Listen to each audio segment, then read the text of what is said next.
Dutch کوٹ deputy commissioner فیصلہ آباد اور سی او ہیلتھ کی ہدایت پر ڈپٹی ڈسٹرکٹ ہیلتھ آفیسر دیگر کا ڈچ کوٹ ہسپتال میں پولیو مہم کا افتتاح ڈچ کوٹ رول ہیلتھ سینٹر ڈچ کوٹ میں پولیو مہم اکتوبر 2024 کا آغاز ہو گیا، جس کا باقاعدہ افتتاح deputy district health officer doctor Zunair Anwar نے کیا۔ ڈپٹی کمشنر فیصلہ آباد اور سی او ہیلتھ کی ہدایت پر ڈچ کوٹ علاقے میں پولیو مہم کا افتتاح کر دیا۔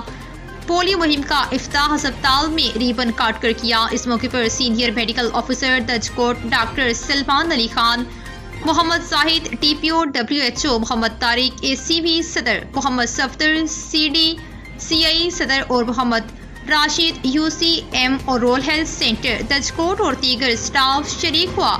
افتتاح کے بعد بچوں کو قطرے پلانے کا سلسلہ شروع کیا گیا۔ Deputy district health officer doctor Zunair Anwar کا کہنا تھا کہ پولیو ایک بڑی معذور اور لاعلاج مرض ہے، ہم سب کو مل کر اس کا خاتمہ یقینی بنانا چاہیے۔ تمام والدین سے گزارش ہے کہ پولیو کے قطرے ہر بچے کو لازمی